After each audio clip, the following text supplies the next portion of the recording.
यह लड़ाई संविधान को बचाने की लड़ाई है। मोदी के आने तक देश में 2 संविधान थे।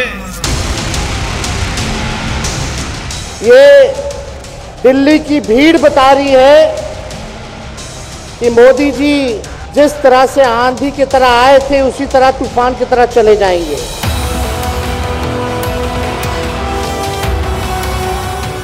"24 by 7 और 2047 न मोदी रुकने वाला है न मोदी थकने वाला है। और यहाँ आकर कह रहे मैंने 371 को निकाल दिया। अरे भाई यहाँ के लोगों से क्या वास्ता है? 370 गई, 370 को जमीन में गाड़ चुका। सत्ता में रहने के लिए, सत्ता को बचाने के लिए अगर इन संस्थाओं को आगे कर रहे हैं तो ये 400 पार नहीं 400 हारने जा रहे हैं।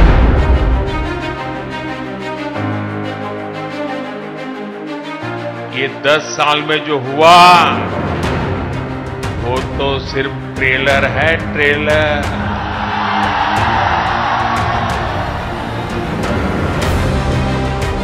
कि मैं इस बार गारंटी लेके गया हूं।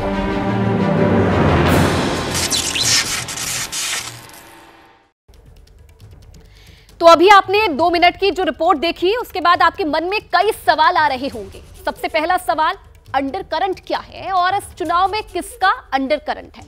जवाब जानने से पहले अंडर करंट का मतलब समझना जरूरी है। इंग्लिश शब्द अंडर करंट का मतलब होता है वो छिपी भावना जो अक्सर सार्वजनिक रूप से दिखाई गई है, पिक्चर से अलग होती है, यानी जैसा दिखता है वैसा होता नहीं। 2024 के चुनाव में पहले 2 चरण की वोटिंग पूरी हो चुकी है। एनडीए और इंडिया दोनों जीत का दावा कर रहे हैं और इन सबके सेंटर में है नरेंद्र मोदी।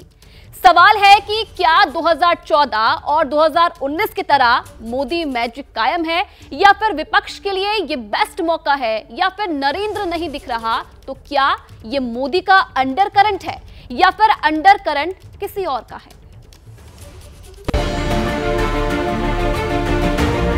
इस भीड़ के मन में क्या है? जो कैमरे के सामने कुछ नहीं बोलते, उनके दिल में क्या है? जो फर्स्ट टाइम वोटर हैं, वो किसके सपोर्टर हैं? पंचायत से लेकर पार्लियामेंट तक यही सवाल वायरल है और नरेंद्र मोदी की चौंकाने वाली इलेक्शन स्ट्रेटजी ने राजनीतिक विश्लेषकों को भी उलझा दिया है। बीजेपी के वोटर की सुस्ती और शुरुआती 2 फेज में इंडिया गठबंधन के अच्छे प्रदर्शन के दावे भी चर्चा में हैं। और ये चर्चा प्रधानमंत्री तक भी पहुंची है और शायद यही वजह है कि हर बीतते दिन के साथ नरेंद्र मोदी की चुनावी कैंपेन और धारदार होती जा रही है। सवाल है कि अगर 2014 में मोदी की लहर थी और 2019 में मोदी की सुनामी थी, तो 2024 में क्या है? कहीं ये मोदी का अंडर करंट तो नहीं? वेस्ट बंगाल में भी जाकर देख लीजिए, कैसी जगहों पर जहां बीजेपी का नाम लेने वाला कोई नहीं होता है, वहां पर मोदी को देखने के लिए सड़कों के ऊपर हर वर्ग के लोग, यंग, लड़के, लड़कियां, बूढ़े, जवान, मजदूर, सब लोग उनको देखने आते हैं, सुनने आते हैं। उसकी वजह से कितने वोटों में परिवर्तन होगा ये 4 जून को पता लगेगा। परंतु भारतवर्ष के अंदर कोई अगर राष्ट्रीय नेता इस वक्त है, वो केवल अभी भी नरेंद्र भाई मोदी है। 2 बार प्रधानमंत्री का कार्यकाल पूरा करना कोई मजाक की बात नहीं है। हैट्रिक की राह पर निकले नरेंद्र मोदी ने 21 अप्रैल को जब राजस्थान के बांसवाड़ा में मनमोहन सिंह के मुसलमानों और संसाधनों वाले बयान का जिक्र किया, तब ऐसा लगा कि मोदी अपने सुस्त पड़े वोटर्स में चाबी भर रहे हैं। विपक्ष को भी एक संभावना दिखी, लेकिन नरेंद्र मोदी गारंटी की ट्रेन लेकर अपने ही ट्रैक पर दौड़ रहे हैं। जिन मुद्दों को गिनाकर विपक्ष वोटर्स को लुभाने में जुटा है, उन्हीं मुद्दों के दम पर नरेंद्र मोदी अपनी हैट्रिक को भुनाने में जुटे हैं, जिसका एक लेटेस्ट ट्रेलर आपको दिखाते हैं। 4 मई 2024 लोहरदगा, झारखंड। झारखंड के लोहरदगा में पीएम मोदी की रैली थी। इस रैली में मोदी ने विपक्ष के ब्रह्मास्त्र को कैसे उन्हीं पर वापस करने की कोशिश की, ये बताने से पहले एक बैकग्राउंडर जरूरी है। दरअसल झारखंड वो स्टेट है जहां जनवरी में सिटिंग सीएम हेमंत सोरेन को ईडी ने अरेस्ट कर लिया था। हेमंत सोरेन अभी रांची की बिरसा मुंडा जेल में है। हेमंत की तरह ही दिल्ली के सीएम अरविंद केजरीवाल भी सलाखों के पीछे हैं। इंडिया गठबंधन इन दोनों केस में जांच एजेंसियों के दुरुपयोग को लेकर मोदी सरकार पर हमलावर है। इंडिया गठबंधन ने 21 अप्रैल को झारखंड की राजधानी रांची में उल गुलान न्याय महारैली की। 12 से ज्यादा पार्टियों ने शक्ति प्रदर्शन किया, मोदी की हैट्रिक को रोकने का दम भरा। इस महारैली में केजरीवाल और सोरेन के लिए कुर्सी खाली छोड़ी गई थी। इंडिया गठबंधन ने इस सिंबॉलिक तस्वीर से वोटर्स को मैसेज दे दिया। बारी मोदी की आई तो झारखंड से ही मोदी ने हुंकार भरी कि तीसरी बार सरकार बनी तो ऐसे एक्शन और तेज होंगे। मोदी का एक ही संकल्प है, भ्रष्टाचार हटाओ। और ये इंडिया अलायंस वाले कहते हैं भ्रष्टाचारी बचाओ। अरे चुनाव के समय भी भ्रष्टाचारी बचाओ की रैलियां कर रहे हो, मतलब तुम्हें इस देश के कोई लेना देना नहीं है। भाइयों बहनों, मैं आपको गारंटी देता हूं, आने वाले 5 साल में ऐसे सभी भ्रष्टाचारियों पर कानून का डंडा चलेगा चलेगा चलेगा। अब सवाल है कि नरेंद्र मोदी में ये कॉन्फिडेंस कहां से आ रहा है, जब 2014 और 2019 जैसा माहौल कथित रूप से इस चुनाव में नहीं दिख रहा। उल्टे 10 साल की एंटी इनकम्बेंसी को विपक्ष बूस्टर मान रहा है। तब नरेंद्र मोदी के ऐसे कॉन्फिडेंस के पीछे वजह क्या है? क्या मोदी को वो दिख रहा है जिसे बहुत लोग नहीं भांप पा रहे? बार बार ये सवाल खड़ा करते हैं हम लोग कि भाई मोदी के खिलाफ या मोदी के सपोर्ट में वेव है, सुनामी है या अंडर करंट है। ये तीनों के मतलब जब चुनाव के नतीजे आते हैं ना, तब समझ में आता है कि अंडर करंट थी और क्यों जरूरी है कि मोदी के समर्थन में ही अंडर करंट हो सकता है राहुल गांधी के समर्थन में अंडर करंट। जहाँ तक मोदी के करंट की बात है तो मोदी का अंडर करंट इसलिए भी है, अंडर करंट भी है, बाहरी करंट भी है। कुछ लोग खुल के बोल रहे हैं, कुछ लोग खुल के नहीं बोल रहे। उसका सबसे बड़ा कारण ये है कि मोदी के बराबर का चेहरा भारतीय राजनीति में नहीं है, न सत्ता पक्ष के पास है न विपक्ष के पास है। इसलिए मोदी का वैकल्पिक चेहरा नहीं होने के कारण मतदाताओं की जो एक पसंद है वो मोदी है, और इस वजह से बहुत ज़्यादा नुकसान सत्ता पक्ष को होगा, इसकी संभावना मुझे कम दिखाई दे रही है।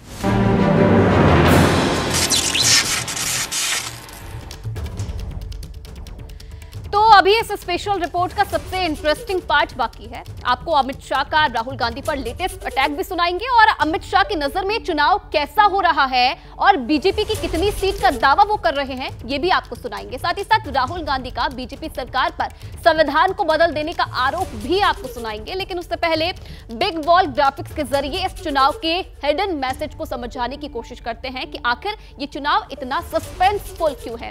देखिए, 2 चरण का चुनाव, कौन निश्चिंत है, किसे तनाव है। राज्य है महाराष्ट्र, कुल सीट कितनी है? 48 सीट है। फेज 1 में 5, वोट कितना यहां पर हुआ? 63.71%। फेज 2 में 8 सीटों पर वोटिंग हुई, वोटिंग प्रतिशत कितना रहा? 62.71%। तो ये महाराष्ट्र की 48 सीटों का आंकड़ा हमने आपको बताया, पहले फेज में कितना था और दूसरे फेज में कितना था। उसके बाद बारी आती है पश्चिम बंगाल की, जिसमें 42 सीटें हैं। पहले फेज में 3 सीटें थी और वोट यहां पर कितना हुआ? 81.91%। फेज 2 की बात की जाए, 3 सीटें जिसमें हुए 76.58% यहां पर मतदान हुआ। पश्चिम बंगाल की हम बात कर रहे हैं। इसके बाद आती है बारी बिहार की। बिहार में देखिए कुल सीट कितनी है? 40 सीटें हैं। फेज वन में यहाँ पर 4 सीटें थी जिसमें वोट कितना हुआ 49.26% हुआ। फेज 2 में 5 सीटें थी जिसमें वोटिंग प्रतिशत कितना रहा 59.45% यहाँ पर जो वोटिंग परसेंट था वो रहा। उसके बाद बात करते हैं यूपी की, जहां पर सबसे ज्यादा सीटें हैं, 80 सीटें यहाँ पर हैं। देखिए पहले फेज में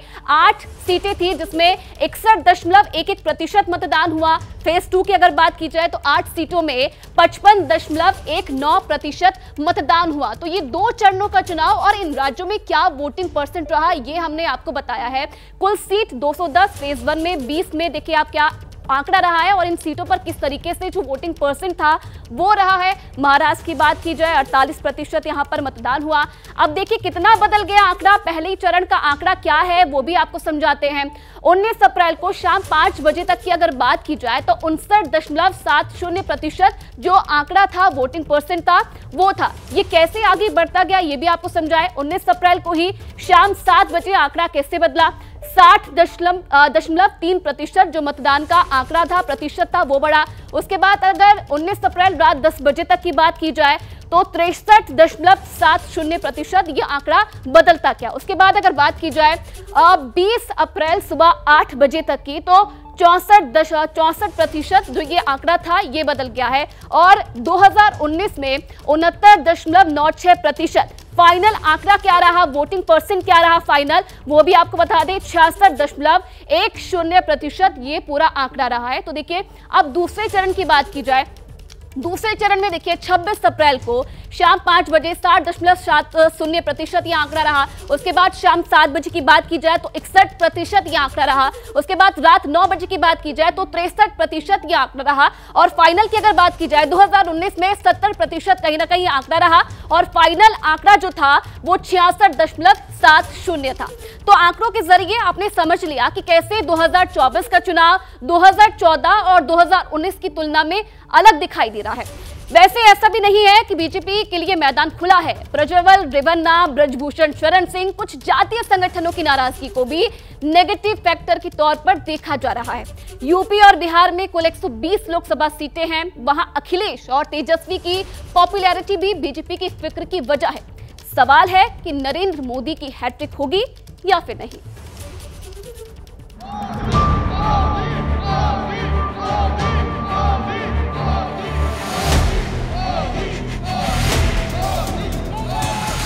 चुनाव में नैरेटिव कैसे सेट किया जाता है, अपनी पिच पर विरोधी को कैसे बुलाया जाता है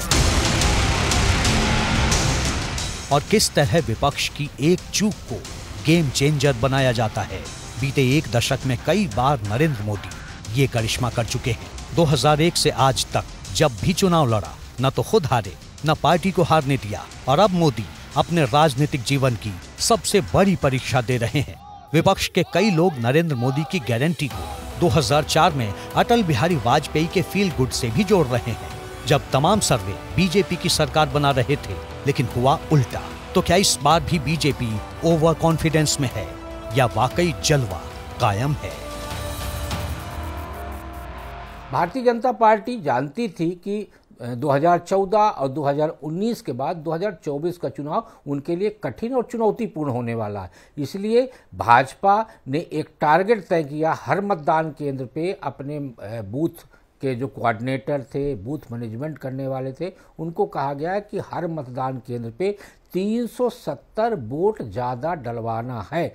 सुनामी या वेव तब नज़र आती है जब या तो किसी सरकार के खिलाफ एक बहुत बड़ा माहौल हो, जैसा आपको याद हो 2014 में हुआ, या फिर कोई जज्बाती मुद्दा हो जाए जैसे 2019 में हुआ बालाकोट को लेकर, एयर सर्जिकल स्ट्राइक को लेकर।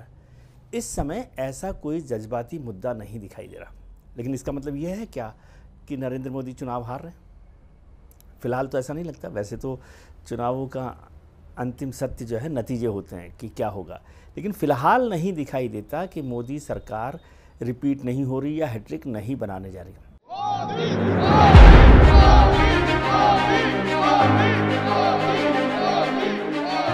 अब यहां एक बार फिर नरेंद्र मोदी की चुनावी कैंपेन पर नजर डालते हैं, क्योंकि मोदी के कॉन्फिडेंस की कुंजी वहीं छिपी है।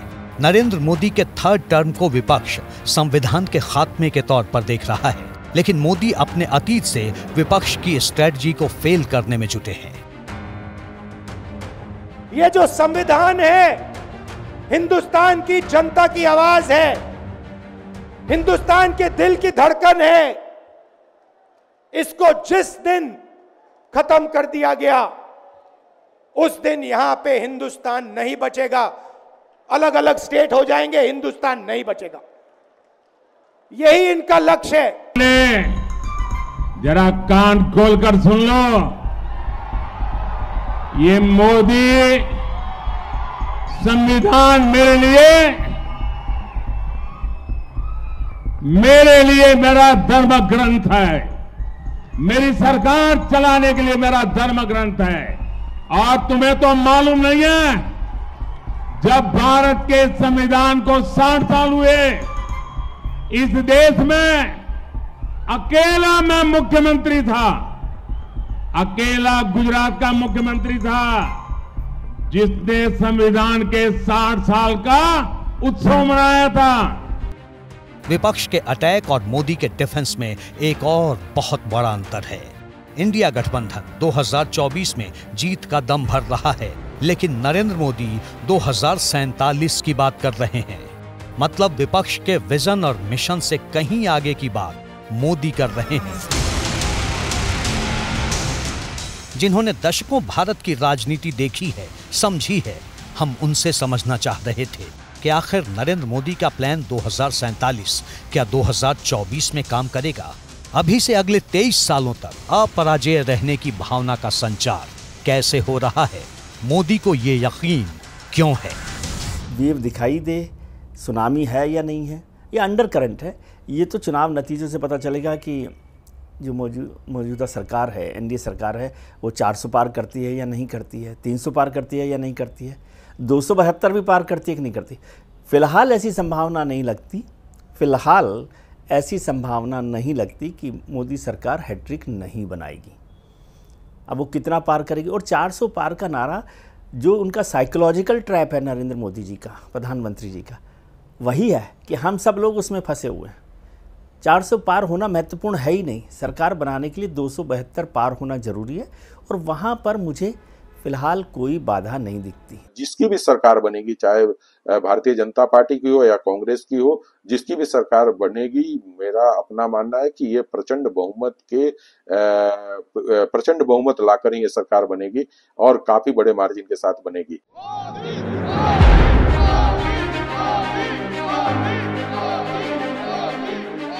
नरेंद्र मोदी के बाद अगर बीजेपी के मिशन 400 प्लस को लेकर सबसे ज्यादा जिम्मेदारी किसी पर है तो वो नाम है अमित शाह। तीसरे चरण की वोटिंग से पहले अमित शाह 400 पार की हुंकार भर रहे हैं और राहुल के रायबरेली जाने को चुनाव का परिणाम मान रहे हैं। क्या आज हालत हुई राहुल? पहले अमेठी से लड़ते थे, स्मृति ईरानी जी के सामने हारे, वायनाड भागे, इस बार वायनाड में जोखम लगा है, अब रायबरेली गए हैं। अरे राहुल बाबा, यहां से वहां, वहां से यहां, यहां से वहां क्यों कर रहे हो? मैं आपको बता देता हूं, सीटों में कोई प्रॉब्लम नहीं है, प्रॉब्लम आप में है। जहां जाओगे वहां हारोगे। भाइयों बहनों, ये रायबरेली में भी प्रचंड बहुमत से हारने वाले हैं। भाइयों बहनों, मैं देश भर में पूरब, पश्चिम, उत्तर, दक्षिण सब जगह जाता हूं, हर जगह से इसी प्रकार से मोदी मोदी मोदी मोदी की आवाज कानों में गूंजती आ रही। देश की जनता तय कर बैठी है कि 400 सीटों के साथ नरेंद्र मोदी जी को बहुमत। अभी तक 2 चरणों में 190 सीटों पर मतदान हो चुका है। अब नजर 7 मई पर है, जब 12 राज्यों की 94 सीटों पर वोटिंग होगी। अभी तक जिस चुनाव को नीरस माना जा रहा था, अब थ्रिल और सस्पेंस पीक पकड़ रहा है।